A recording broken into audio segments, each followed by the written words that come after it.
할렐루야. 10월 11일 수요일 새벽 기도를 시작하겠습니다. 사도신경으로 우리의 신앙을 고백합니다. 나는 전능하신 아버지 하나님 천지의 창조주를 믿습니다. 나는 그의 유일하신 아들 우리 주 예수 그리스도를 믿습니다.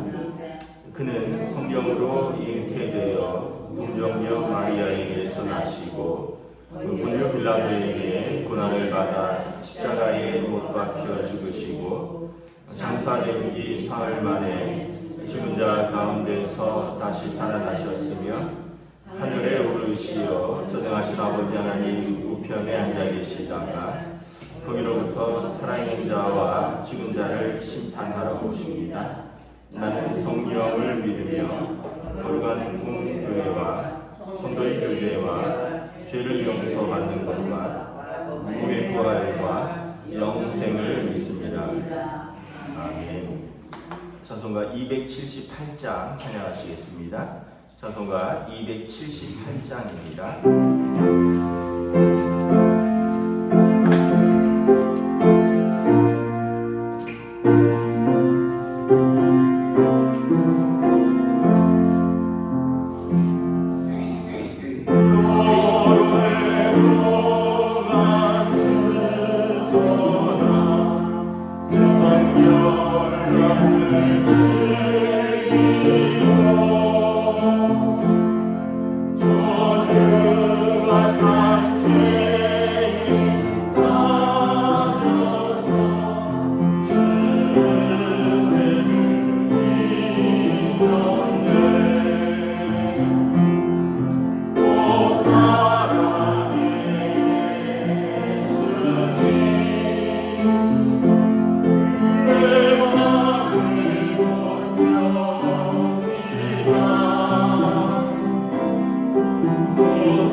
하나님의 말씀은 구약성경 잠언 6장 20절에서 35절까지 말씀입니다. 잠언 6장 20절에서 35절까지 말씀입니다. 다 찾으신 줄 알고 저 여러분들이 한 절씩 교도하도록 하겠습니다. 잠언 6장 20절에서 35절입니다. 내 아들아, 내 아비의 명령을 지키며 내 어미의 법을 떠나지 말고 그것을 항상 내 마음에 새기며 내 몸에 매라. 그것이 내가 다닐 때 너를 인도하며 내가 잘 때 너를 보호하며 내가 깰 때 너와 더불어 말하리니 때로 명령은 등불이요 법은 빛이요 훈계의 책망은 생명의 길이라. 이것이 너를 지켜 악한 여인에게 이방 여인의 혀로 호리는 말에 빠지지 않게 하리라. 내 마음에 그 아름다움을 당하지 말며 그 눈꺼풀에 홀리지 말라. 음료로 말미암아 사람이 한 조각 떡만 남게 되며 음란한 여인은 귀한 생명을 사냥함이니라. 사람이 그를 품에 품고서야 어찌 그의 옷이 타지 아니하겠으며 사람이 숯불을 밟고서야 어찌 그의 발이 되지 아니하겠느냐. 남의 아내와 통관하는 자도 이와 같을 것이라. 그를 만지는 자마다 너를 면하지 못하리라. 도둑이 만일 줄일 때 배를 채우려고 도둑질하면 사람이 그를 멸시하지는 아니하려니와 들키면 7배를 갚아야 하니 심지어 자기 집에 있는 것을 다 내주게 되리라. 여인과 간음하는 자는 무지한 자라. 이것을 행하는 자는 자기 영혼을 망하게 하며 상으로 능력을 받고 부끄러움을 씻을 수 없게 되나니. 남편이 투기로 분노하여 원수 갚는 날에 용서하지 아니하고 어떤 보상도 받지 아니하며 많은 선물을 줄지라도 듣지 아니하리라. 아멘. 할렐루야.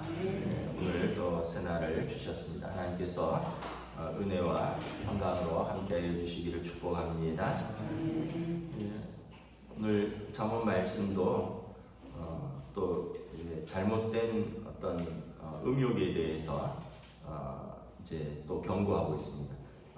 이미 주중에 한번 보았는데 또 말씀을 하는 것은 어쩌면 이제 이것이 인간 사회에서 가장 넘어지기 쉬운 우리의 어떤 본능이고 또 그로 말미암아 많은 가정들이 깨어지고 또 하나님 앞에서 죄라는 것을 우리가 다시 한번 알 수 있죠. 이렇게 반복되는 걸 보면 중요한 내용이라는 것을 알 수 있습니다. 7장 내일 본문에도 또 이 내용이 비슷한 내용이 또 나옵니다. 그래서 여러분 중요한 것은 중요하게 다뤄야 한다는 거죠. 먼저 20절부터 22절에 보면 자녀들은 부모의 말씀 안에서 잘 자라는 것이 중요하다는 것입니다. 그럴 때 20절에 보면 아버지의 명령과 어머니의 법을 떠나지 말라라는 것이죠. 이것을 마음에 새기고 이것을 목에 걸고 다니라는 거예요. 그럴 때 너를 인도하고 보호하며 잘 때, 깰 때에 내가 다닐 때 모든 것에서 우리를 지키고 인도한다라는 것입니다. 그래서 대저 명령은 등불이요 법은 빛이요 훈계와 책망은 그 생명의 길이라. 그래서 하나님의 말씀, 그러니까 자녀에게 부모의 말씀, 그리고 성도에게 하나님의 말씀은 우리의 등불이요. 등불이 없으면 밤에 길을 제대로 걸을 수가 없죠. 법은 빛이요 어둠을 밝히는 빛이라는 것입니다. 때로는 부모의 훈계와 책망, 때로는 하나님의 훈계와 책망은 우리를 잘못된 길에서 돌이키게 하는 생명의 길이다라는 것입니다. 그래서 어린 자녀들은 부모의 말씀 안에서 순종하며 자라는 것, 하나님의 자녀인 성도들은 하나님의 말씀에 순종하면서 자랄 때 우리가 우리 자신을 지키고 우리 가정을 지키고 우리의 삶을 지킬 수 있다라는 것이죠. 예수님께서 말씀하셨죠. 나쁜 아버지라도 자녀에게는 좋은 것을 줄 안다. 하물며 하늘 아버지께서 우리에게 가장 좋은 것을 주시지 않겠느냐. 그래서 어린 자녀들은 부모의 말씀을 잘 듣는 것이 중요하다. 그럴 때 어렸을 때는 아이들이 분별력이 없고 또 어렸을 때는 자기 하고 싶은 대로 하고자 하는 어떤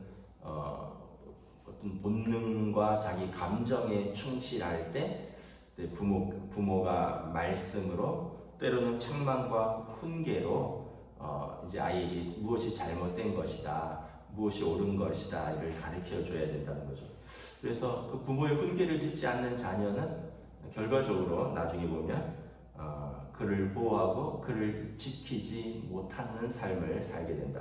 하나님의 자녀도 마찬가지입니다. 우리가 똑똑한 것 같고 우리가 뭐 경험이 많은 것 같고 우리가 괜찮은 사람 같지만 하나님의 말씀 앞에서 우리가 늘 순종하고 말씀의 점검을 받으면서 살지 않으면 우리는 언제나 넘어지는 삶을 살 수밖에 없다라는 것입니다.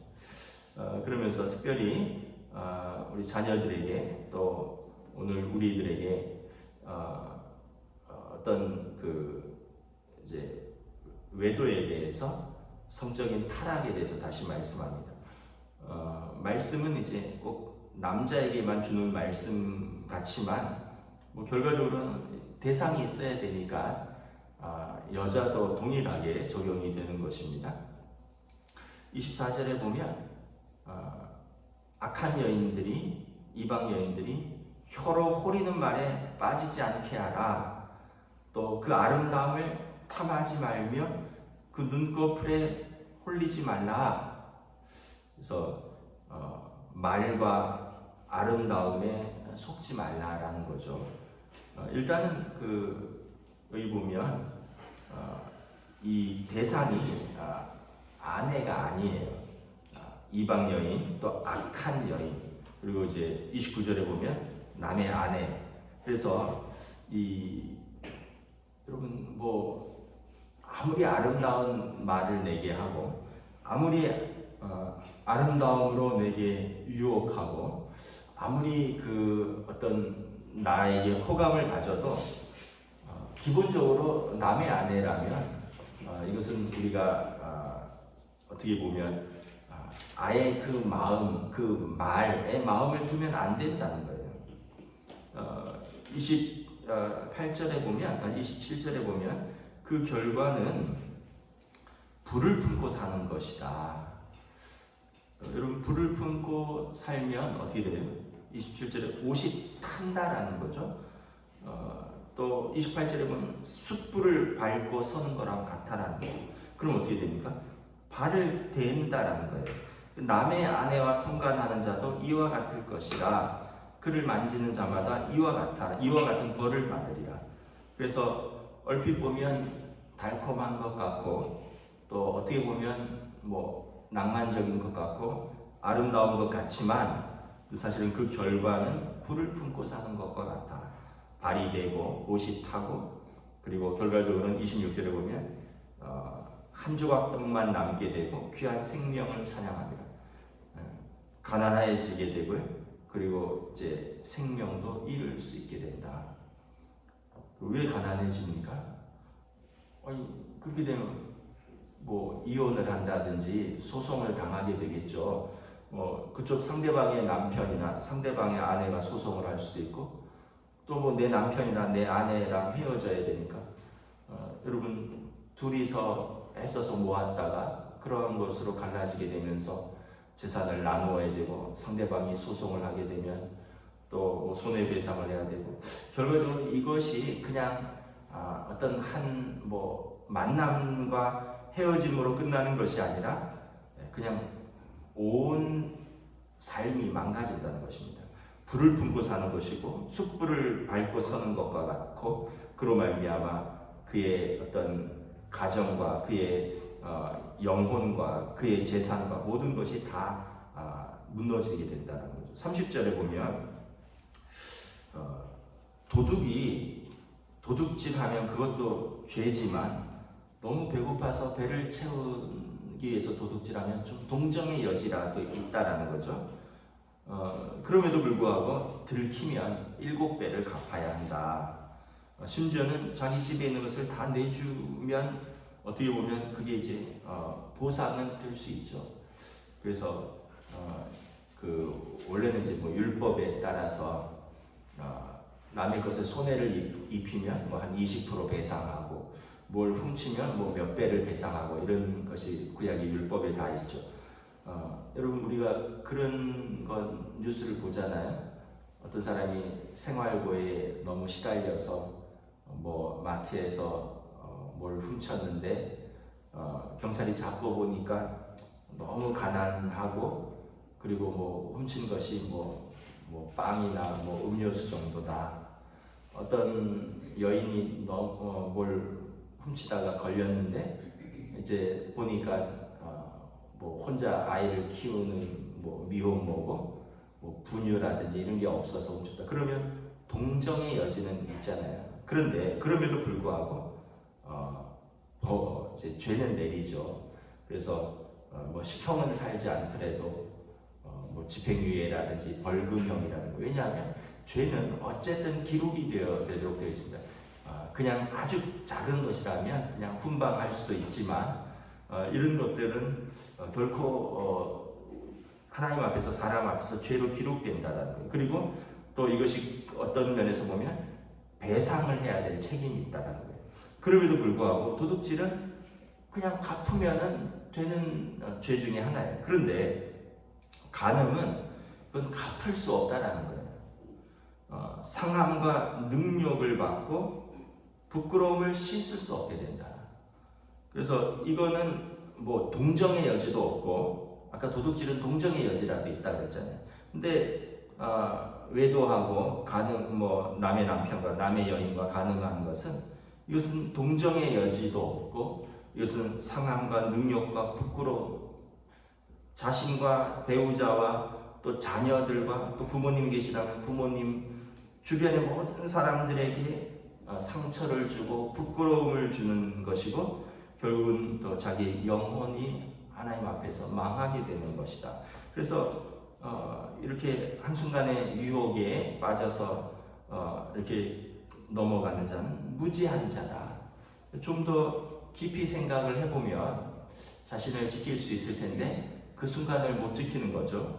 결국은 자기 삶과 자기 영혼과 자기 가족에게 무책임한 자고 그리고 모든 자들에게 상처와 부끄러움을 주는 행위다. 그리고 34절에 이건 갚을 수도 없다는 거죠. 상대방의 남편이 투기와 분노로 원수 갚는 날에 용서하지 아니하리라. 도둑질한 것은 갚으면 되지만 이거는 상대방이 난 보상 필요 없다 뭐 이러면서 투기와 분노로 35절에 어떤 보상을도 받지 않고 어떤 선물도 받지 않고 원수를 갚겠다고 하면 이건 방법이 없는 것이다. 이렇게 말씀을 하는 것입니다. 그래서 결과적으로 이제 이것을 지킬 수 있는 것은 앞에서 말한 대로 어렸을 때부터 부모의 말씀에 그리고 성도들은 하나님의 말씀을 마음에 새기고 이것을 목에 걸고 살아가야 됩니다. 여러분 만약에 부모님이 그런 부모님은 없겠죠. 자녀들에게 야 아무 여자나 막 만나, 야 아무 남자나 막 만나, 야 너 좋으면 되지 뭐, 야 아무나 하고나 그냥 동거도 하고 아무나 하고도 뭐 여행도 가고 아무나 하고도 그냥 살다가 이렇게 말하는 부모 없겠죠. 여러분 부모는 자녀가 생명인데 아무나 하고 그러면 안 된다. 누군가를 만날 때는 신중해야 되고 지켜줘야 되고 너의 삶뿐만 아니라 상대방의 삶도 소중하고 그래서 어느 정도 결단이 되면 함께 만나서 의논하고 결혼하고 갖고 가라 이렇게 말을 하지. 야 뭐 아무나 만나보고 뭐 아니면 말고 이렇게 말하는 부모 없겠죠. 하나님께서도 우리에게 법을 주셨습니다. 그냥 아무나 하고 살다가 아무나 하고 이렇게 하지 않고 아담에게 하와를 주셨고 그리고 두 사람은 내 뼈 중에 내 뼈요 내 살 중에 살이라 이러면서 사랑을 고백하고 그리고 또 자녀를 낳고 헌신하고 그러면서 땅에서 창대하고 번성케 하는 복을 주셨다. 그래서 하나님께서 주신 첫 번째 제도가 가정입니다. 하나님께서 남자와 여자를 이렇게 짝지어 주신 가정이 어떻게 보면 교회보다 먼저죠. 하나님께서 가장 먼저 허락하신 제도인데 이것을 우리가 죄 가운데 이것을 우리가 어떤 이제 절제하지 못하는 본능 가운데 이것을 깨는 것은 하나님이 주신 그 가정의 제도를 우리가 깨는 것이다. 그래서 이것은 단순히 사람만의 약속 또 사람과의 언약을 깨는 것을 넘어서서 하나님께서 주신 언약을 깨는 것이다 라는 것을 우리가 기억을 한다면 우리가 함부로 할 수 없다는 것을 알 수 있습니다. 또 우리가 사실은 그러기 위해서 가장 중요한 것은 부부가 화목해야 됩니다.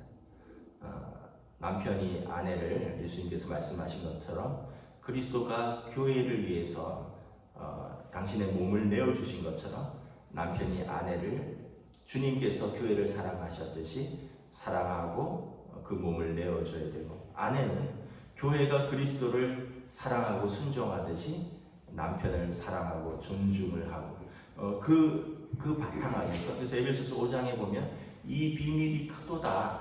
그래서 남편과 아내의 이야기 같지만 사실은 그리스도와 교회의 관계이다. 그래서 이 비밀이 크도다. 사람들이 이 비밀을 알지 못하니까 여러분 교회가 예수님께 함부로 할 수 있겠습니까? 여러분 예수님이 교회를 함부로 하셨습니까? 그렇지 않잖아요. 예수님께서 교회를 위해서 성도들을 위해서 십자가에서 죽으시기까지 우리를 사랑하셨고 교회는 그리스도를 주라 그러면서 순종하셨는데 우리의 부부관계는 그렇지 않다는 거죠. 우리 부부관계는 너무나 서로에게 함부로 하고 너무나 서로를 무시하고 너무나 서로를 상처를 준다는 거죠. 여러분 예수님이 교회에 상처를 주셨습니까? 여러분 교회가 그리스도에게 함부로 대할 수 없듯이 부부관계가 마찬가지라는 거죠. 그래서 에베소서 5장에 이것은 비밀이다. 영적인 비밀이다. 이 비밀이 크도다. 그래서 남편은 아내에게 아내는 남편에게 얘기하지만 마지막에 이것은 교회와 그리스도의 관계와 같다라고 말씀을 하는 것입니다. 그래서 우리가 일단 기본적으로 배우자를 이렇게 존중해야 되겠죠. 저도 이제 26년째 살고 있는데 사실은 잘 모르고 결혼했죠. 부부가 된다는 것, 아빠가 된다는 것, 엄마가 된다는 것, 사실 이런 거 잘 모르고 결혼했습니다. 그냥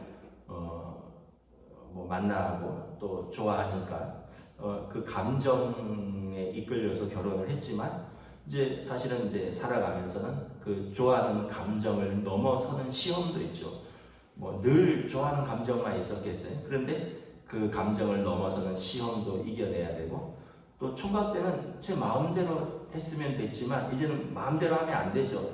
뭘 하려고 그래도 아내의 의견은 어떠한가, 뭘 하려고 그래도 이것이 우리 아이들에게 미치는 영향은 어떠한가, 이런 것들을 항상 생각해야 되니까 또 절제도 배우게 되고 또 하기 싫은 것도 해야 되고, 옛날에는 혼자 살 때는 하기 싫은 건 안 하면 됐지만 이제는 하기 싫어도 우리 아이들을 위해서 또 가정을 위해서 하기 싫어도 마땅히 해야 되는 가장의 또 책무도 있고, 또 나랑 맞지 않아도 내가 나랑 사는 가족이기 때문에 내가 인정하고 또 받아줘야 되는 부분도 있고, 그러다 보니까 어느 순간 젊었을 때는 자기 마음대로 살았다면 이제 어느 순간 이게 조금씩 다듬어지는 것도 있고 어느 순간 조금 배운 것도 있고, 결과적으로 돌아보면 이 가정이라는 제도를 통해서 하나님 앞에서 또 사람 앞에서 조금씩 더 성숙해져가는 측면이 있고, 그냥 아마 혼자 살면 그런 거 전혀 의식하지 않고 살기 때문에 배우지 못하는 것들이 있을 텐데, 같이 살면서 이제 수고도 배우고 인내도 배우고 절제도 배우고 또 용납도 배우고 또 용서도 빌 줄 알고 여러 가지 것들을 배우고, 그래서 사실은 그 모든 것 과정이 사랑이다 라고 생각을 하면 되죠. 근데 이제 많은 사람들이 그 과정을 인내하지 못하는 거죠. 내가 하기 싫은 걸 왜 나한테 강요하느냐? 내 감정이 싫은데 왜 내가 참아야 하느냐? 뭐 이러다 보면 결과적으로는 그 가정에서 이제 이탈하게 되고, 그 가정에서 사랑을 받지 못하면, 사람은 사랑받아야 되는 존재이기 때문에 어딘가에서 또 사랑을 추구하게 되는 거죠. 결과적으로는 부부가 화목하지 못하면 남편도 아내도 밖에 눈을 돌릴 수밖에 없고, 또 자녀들이 그 사랑받는 가정 안에 울타리에서 자라지 못하면 자녀들도 그 공간이 불편하니까 자꾸 가정이라는 공간을 떠나서 밖에서 만족이나 밖에서 재미를 찾을 수밖에 없는 거죠.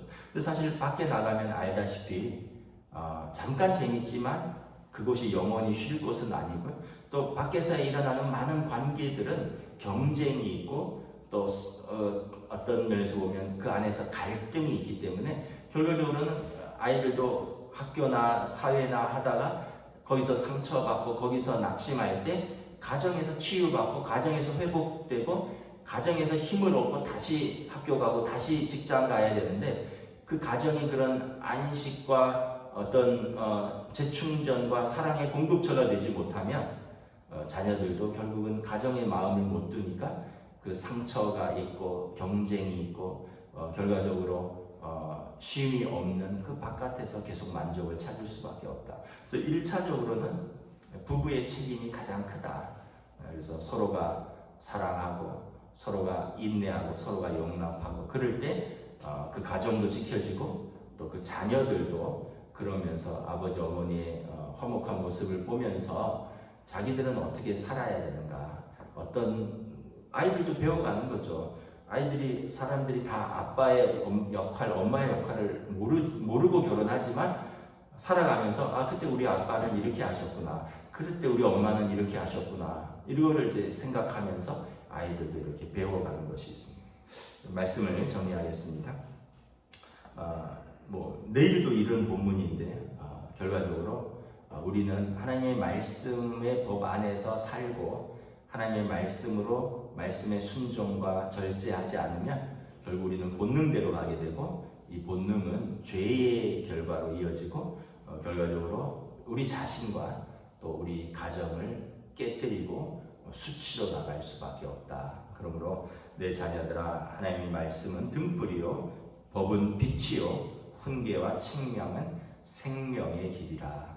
저와 여러분들 그리고 여러분들의 자녀들, 우리의 가정들이 이 생명의 길 안에서 은혜와 평강 가운데 살아가시기를, 또 하나님께서 우리 가정을 지켜주시기를 우리 주님의 이름으로 축복합니다. 기도하겠습니다.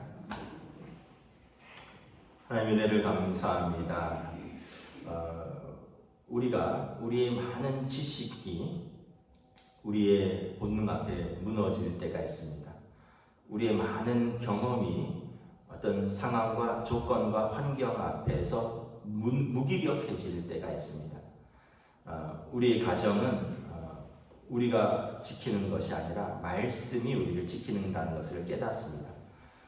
우리가 어떤 성적인 타락이나 외도에 대한 지식도 있고, 또 가정이 소중하고 또 배우자와 자녀들을 지켜야 된다는 것을 알고도 있지만 순간적인 본능 앞에 또 순간적인 유혹 앞에 무너지게 되면 결과적으로 많은 수치와 고통과 언약의 깨어짐을 우리 삶에서 이제 경험한다는 것을 말씀은 다시 한번 강조하고 있습니다. 그러므로 우리가 하나님의 말씀을 그 마음에 새기고 목에 걸고, 그래서 그 말씀이 우리 길의 등불이요 빛이요 생명의 길인 것을 우리가 붙들고 살아갈 때만 비로소 우리가 그렇게 지키고자 하는 우리 가정을 지키고 또 생명의 길로 인도할 수 있다라고 말씀을 하고 있습니다.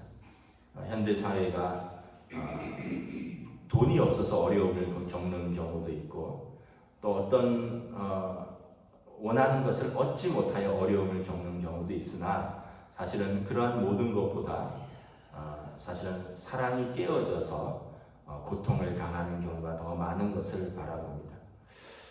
우리가 하나님 앞에서, 사람들 앞에서 우리에게 주신 가정을 소중히 여기고 또 사랑하고 존중하고 인내하며 성령님의 열매 맺는 가운데 우리가 아끼는 그 가정을 아끼고 지켜나갈 수 있는 지혜를 더하여 주시옵시고, 또 성령님께서 또 저희들에게 생명의 길로 진리의 길로 인도하여 주시옵소서. 감사를 드리오며 우리 주 예수 그리스도 이름으로 기도드리옵나이다. 아멘. 하늘에 계신 우리 아버지의 이름을 거룩하게 하시며 아버지의 나라가 오게 하시며 아버지의 뜻이 하늘에서와 같이 땅에서도 이루어지게 하소서. 오늘 우리에게 용할 양식을 주시고 우리가 우리에게 잘못한 사람을 용서하여 준 것 같이 우리 죄를 용서하여 주시고 우리를 시험에 빠지지 않게 하시고 악에서 구하소서. 나라와 권능과 영광이 영원히 아버지의 것입니다. 아멘.